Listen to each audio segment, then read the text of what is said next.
Hey everyone, it's Jessica Cadman here, and today I really wanted to talk about the topic of studying. So learning how to study in medical school, if that's your goal, or for medical school, which is what I'm currently doing. So I'm in my undergrad doing my Bachelor of Science in dietetics to become a dietitian.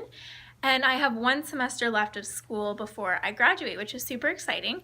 So I'm actually applying to medical school for the 2018 entrance. So I will be applying for medical school this summer, but I've already taken my MCAT. So I'm in the process of it all. And if you guys have followed me before, you know that I was studying for my MCAT and everything like that. And you're probably curious to know how it went. So before we jump into the video about studying, I just want to let you guys know that I did well on the MCAT, but I didn't do as well as I needed to do to get into the school that I want to get into. So I didn't meet their minimum requirements, so I am going to have to take it again this spring, but that's totally okay. I thought it was a great experience, and you know, I didn't find it that daunting or impossible to tackle, and I know what to expect going in this time, so I know that I'm going to be a lot more successful than I previously was.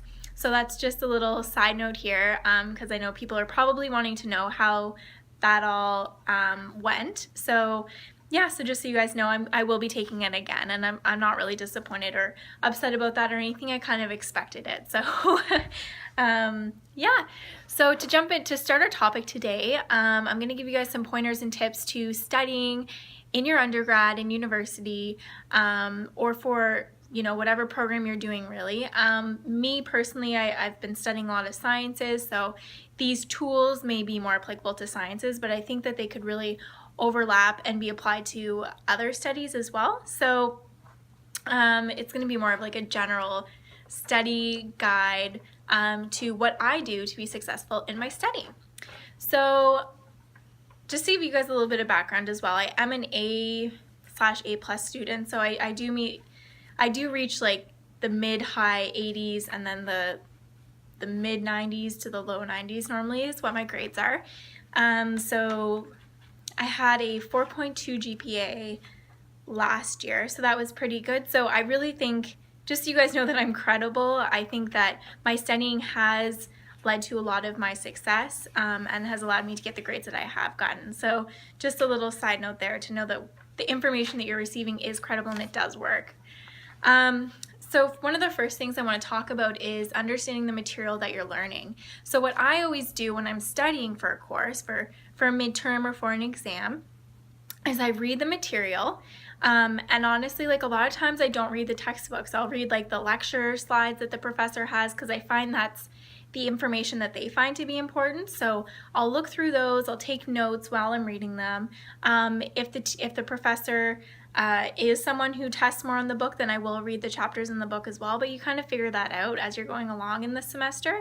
And what I'll normally do is, if I don't quite understand a concept that's described in the lecture notes, I'll go back and refer to the textbook and clear it up.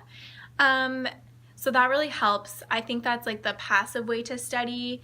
And then like if you're actively taking notes, you're kind of getting into like passive and active studying. So I think it's really great to do that first before you move on to really try to memorize the information that you're learning. So that's the first thing I do. So one would be do the readings. Second is I will go over them again, and I will take notes and create questions on a sheet of paper. So I'll write questions down on a sheet of paper, and then on the back I'll write the answers down, or I'll just have them on like a separate sheet of paper. I'll have the answers written for that particular quiz. So I do like a self-quiz, and basically like any information that I think is important or that could be asked, I'll turn it into a question form. So a lot of times this is pretty much like every sentence or every point that's made in the PowerPoint slides. And I find this is a really great way to learn, because it really tests your knowledge, and you can go back and take these quizzes again and again and again. And normally I take them until I get them 100% correct. And for me, like, this has been a really successful way to study, because the questions that I'm asking are the questions that have been asked on all of my quizzes, like in multiple choice exams and such. So it really has proven to be effective.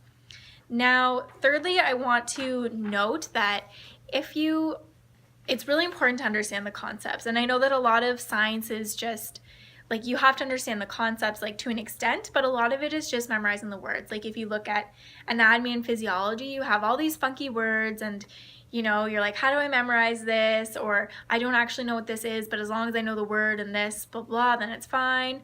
I would like to advise you just to really try to understand what the word means, especially in sciences. If you have a root word with a prefix and a suffix, then understand what all of the components of the word mean, and it makes it a lot easier for when you're writing the exam and are asked a question about it, because you can kind of like predict the function of like a certain body part if you know what all the components of the word mean.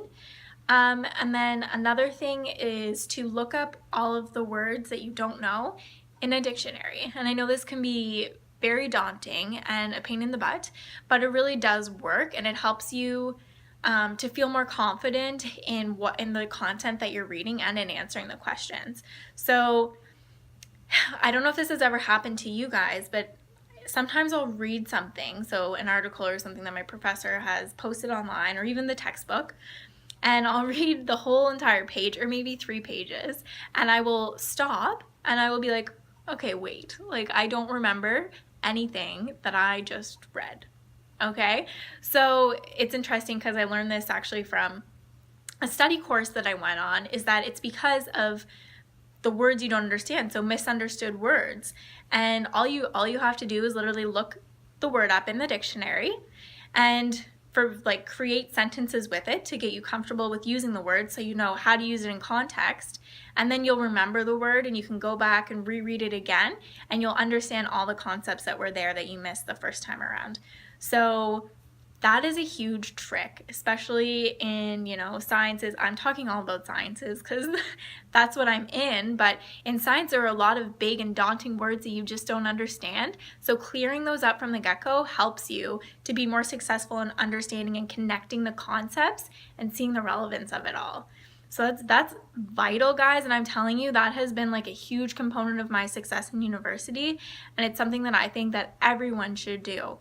So just to review what we went through today, so tips for studying for an exam. First, you're going to read the content in the lecture notes, make notes. So this is kind of what I consider the passive studying route. Andrea Tooley actually helped me with the second part of this, which is to create a question sheet and then have the answers on the back.